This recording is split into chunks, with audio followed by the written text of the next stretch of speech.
semua, di sini kami akan membahas materi masalah-masalah yang dihadapi peserta didik SD. Yang pertama, masalah-masalah perkembangan jasmani dan kesehatan. Pertama, infeksi saluran pernafasan atas atau ISPA. Yang pertama ada batuk, yang kedua ada demam, yang ketiga ada pilek. Nah, penyakit ini mudah menular melalui droplet yang keluar dari hidung atau mulut anak lain yang sedang sakit melalui batuk ataupun bersin.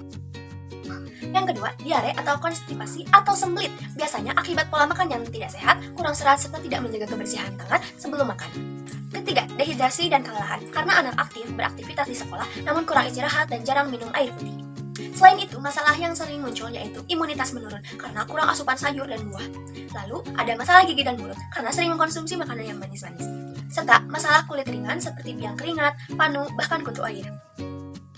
Lalu, ada gangguan penglihatan, misalnya mata juling, mata malat atau amblyopia, pupil mata berwarna putih, penglihatan buram, pembengkakan kecil pada kelopak mata seperti alergi mata, rintitan, kalezion, infeksi mata, blefaritis, selulitis orbital, GERD, dan kanker mata. Dan terakhir, mata berair atau epifora. Nah, gangguan-gangguan penglihatan ini bisa terjadi karena faktor genetik, infeksi, kebersihan mata yang kurang terjaga, atau kebiasaan buruk seperti terlalu lama menatap layar dan membaca dengan jarak terlalu dekat. Semua gangguan tersebut perlu mendapat perhatian dari guru dan orang tua agar anak bisa belajar dengan nyaman dan tumbuh sehat. Selanjutnya ada masalah keluarga dan rumah tangga. Masalah di keluarga sangat berpengaruh pada perkembangan anak. Misalnya, perceraian orang tua bisa membuat anak sedih, bingung, bahkan kehilangan semangat belajar.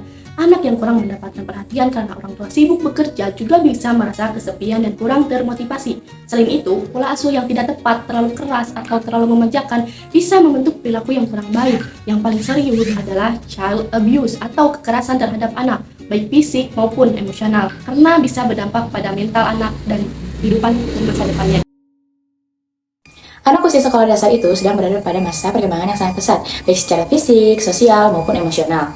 Namun dalam prosesnya seringkali muncul masalah psikologis yang dimana mempengaruhi belajar ataupun mempengaruhi cara berperilaku mereka di sekolah. Ada beberapa masalah. Yang pertama yaitu trauma. Trauma merupakan respon emosional terhadap peristiwa yang dianggap mengancam seperti kekerasan ataupun bullying. Anak yang mengalami trauma bisa merasa takut dan sulit memproses pengalaman buruknya, baik dalam jangka pendek maupun jangka panjang. Yaitu yang kedua, school refusal atau mogok sekolah, yang dimana kondisi ketika anak yang menolak atau pergi ke sekolah karena kecemasan ataupun ketidaknyamanan tertentu. Ada dua tipe, yaitu akut dan yang kronis. Biasanya anak menunjukkan gejala seperti mual, muntah, ataupun menangis setiap pagi sebelum berangkat sekolah. Hal ini seringkali berkaitan dengan rasa takut atau tekanan emosional. Yang ketiga yaitu gangguan kecemasan. Gangguan kecemasan atau anxiety disorder adalah rasa cemas berlebihan yang mempengaruhi aktivitas sehari-hari anak. Anak dengan gangguan ini seringkali merasa takut tanpa alasan yang jelas, mudah panik, dan mengalami gejala fisik seperti keringat dingin atau berdebar-debar. Yang keempat, gangguan somatoform atau psikosomatis. Anak seringkali merasa cemas sampai muncul keluhan fisik seperti sakit perut, mual, ataupun pusing, padahal tidak ada masalah medis sekalipun. Misalnya, anak takut pembelajaran matematika, lalu setiap jam pelajaran itu ia merasa sakit perut. Yang kelima, ada hiperaktif. Anak hiperaktif cenderung sangat aktif, sulit diam, dan selalu bergerak di segala situasi. Mereka sering berlari-larian, berteriak saat bermain, bahkan mengganggu pembelajaran karena sulit berfokus. Yang keenam, sulit berkonsentrasi. Anak dengan konsentrasi rendah akan sulit mengikuti pembelajaran, mudah terdistraksi, dan kurang fokus terhadap tugas-tugasnya. Yang ketujuh, pemurung dan menyendiri.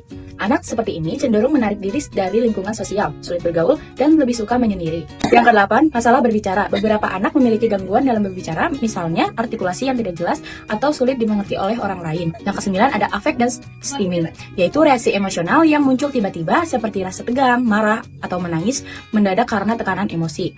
Yang kesepuluh, ada retardasi mental. Disebut juga keterbelakangan mental, yaitu gangguan perkembangan intelektual yang membuat anak sulit menyesuaikan diri secara mental ataupun emosional. Yang ke-11 ada Pica syndrome.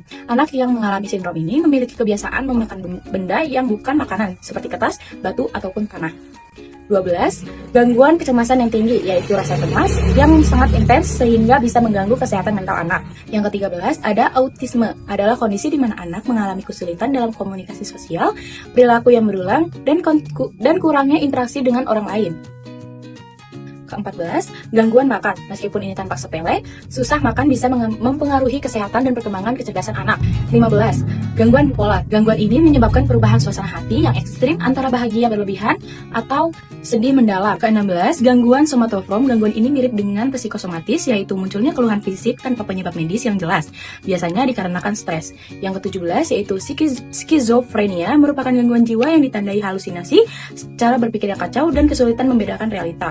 Anak bisa berbicara atau berperilaku aneh, serta kesulitan bersosialisasi.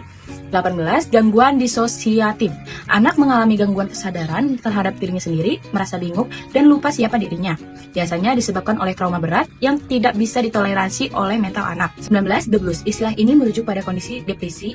Anak mengalami kesedihan mendalam, kehilangan semangat, dan merasa tidak berharga akibat tekanan atau stres berkepanjangan. 20, sindrom respons stres. Gangguan ini muncul pada anak dengan tingkat emosional tinggi, yang mengakibatkan mereka sulit menerima nasihat orang lain dan cenderung menarik diri dari lingkungan sosial. Yang selanjutnya ada masalah sosial. Yang pertama ada psikopat, yaitu orang yang cenderung tidak punya empati dan bisa membahayakan orang di sekitarnya. Psikopat termasuk gangguan mental yang berbahaya karena bisa menimbulkan rasa takut dan kerugian di masyarakat. Yang kedua ada kepribadian antisosial, di mana anak sulit berempati dan bergaul. Ada juga sindrom gender dan seksual, yang jika tidak diarahkan dengan benar bisa membuat anak bingung dengan identitasnya.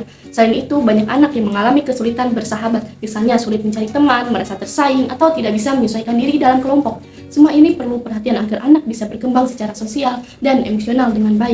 Masalah kesulitan dalam belajar yang terjadi pada peserta didik sekolah dasar. Apa itu kesulitan belajar? Kesulitan belajar adalah kondisi saat siswa mengalami hambatan dalam belajar, biasanya ditunjukkan dari prestasi belajarnya yang rendah atau tidak sesuai dengan kemampuan dan usaha yang dilakukan.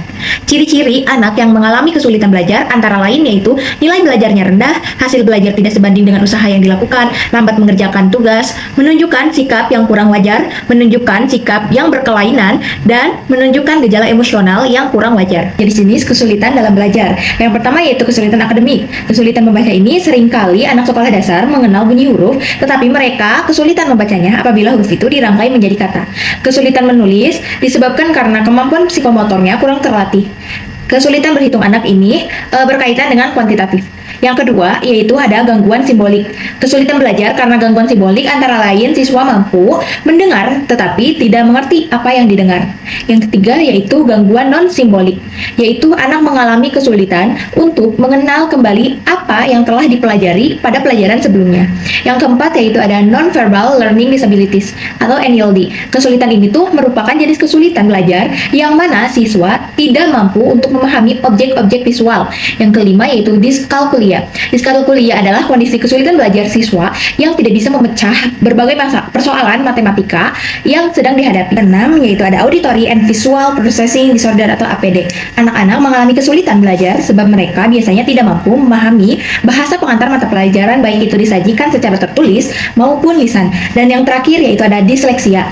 Disleksia adalah salah satu macam jenis kesulitan belajar anak yang mana tidak bisa untuk memahami tulisan, baik itu huruf atau angka. Biasanya mereka akan lebih paham dengan penjelasan orang. Masalah motivasi yang terjadi pada peserta didik sekolah dasar. Yang pertama, yaitu kurangnya perhatian orang tua. Jika orang tua tidak peduli dengan pendidikan anak, anak bisa merasa tidak dihargai dan tidak ingin belajar. Yang kedua, yaitu gaya dan cara penyampaian materi oleh guru. Jika guru mengajar dengan cara yang membosankan, siswa bisa merasa tidak tertarik untuk belajar. Nah, yang ketiga yaitu adalah pergaulan. Jika bergaul dengan teman yang tidak peduli dengan pendidikan, siswa bisa terpengaruh untuk tidak belajar. Yang keempat yaitu ada masalah dalam kehidupan. Jika siswa memiliki masalah pribadi atau keluarga, mereka bisa merasa stres dan tidak ingin belajar. Yang terakhir yaitu kemajuan teknologi. Jika siswa terlalu fokus pada gadget atau game, mereka bisa lupa untuk belajar. Yang berikutnya ada masalah lainnya. Yang pertama, kecanduan gadget. Banyak anak sekarang terlalu fokus pada layar dan melupakan lingkungan sekitar. Ini bisa mengganggu tumbuh kembang, baik secara fisik maupun psikologis. Penyebabnya bisa karena pengasuhan yang kurang tepat, faktor neurosains atau yang disebut faktor otak yang cepat terstimulasi, dan faktor lingkungan yang tidak seimbang. Selanjutnya, pengaruh teman sebaya. Anak sering meniru kebiasaan teman agar diterima di kelompoknya. Kalau lingkungannya positif, pengaruhnya baik. Tapi kalau negatif, anak jadi malas belajar, suka berkata kasar, atau sulit diatur. Jadi, masalah keluarga, sosial, kecanduan gadget, dan pengaruh teman sebaya, semuanya saling berkaitan dan memengaruhi perkembangan anak. Peran orang tua, guru, dan lingkungan sangat penting untuk membimbing anak agar tumbuh menjadi pribadi yang sehat, mandiri, dan berkarakter. Oke, cukup sekian pemaparan dari kelompok 12. Terima kasih.